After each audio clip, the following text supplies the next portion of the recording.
So the historic Synod on the Youth is finally over.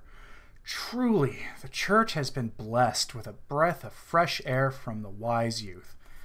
The same generation that brought us the Tide Pod Challenge, the same generation that looks with tear-filled eyes to the leadership of the likes of the Kardashians and Bernie Sanders, and wise words from screeching feminists in pink hats with obscene names. These very same young people have enlightened the leadership of the Church in ways that will change history.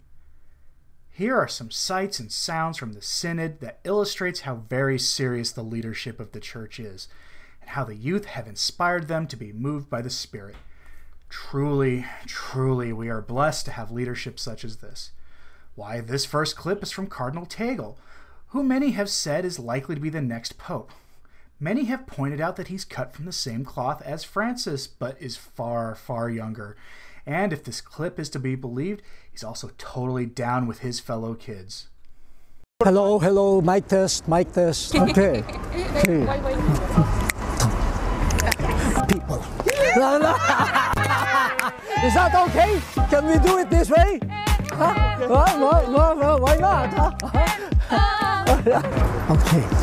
Cari amici, cari giovani, saluti cari dal Sinodo dei Vescovi.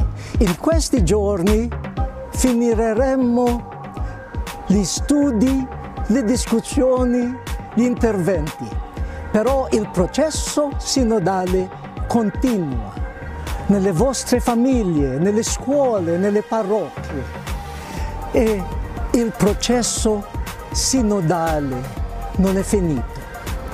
E noi, io, anziano, ho imparato tante lezioni, tante belle cose da voi, dai giovani, specialmente da questi giovani davanti a me. E spero che noi continuiamo ad imparare da voi, e anche spero che voi possiate apprendere e imparare da noi anziani. Camminiamo insieme.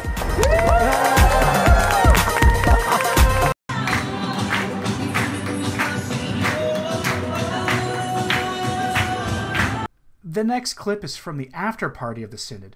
I know what you're thinking. I bet the after parties that Pope St. Pius X threw were absolutely lit.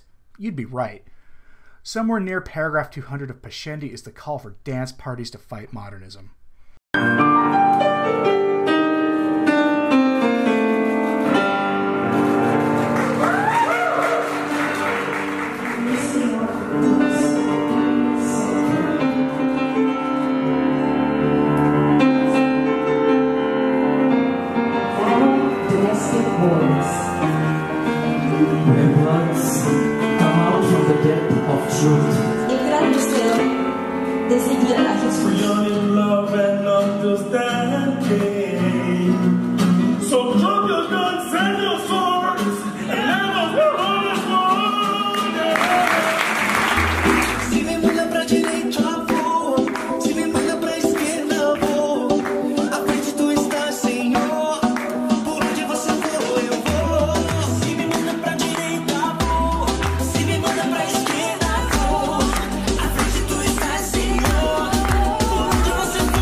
Clearly, these guys were moved by the spirit of Vatican II.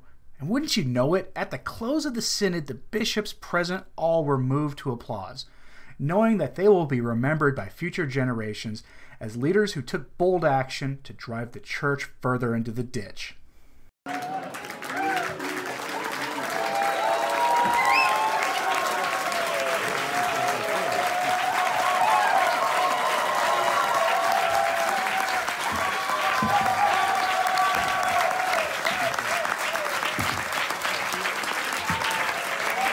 All that good feeling makes you almost forget that these same people promoted heterodox ideas and normalized propaganda terms used by Globo Homo into official church documents.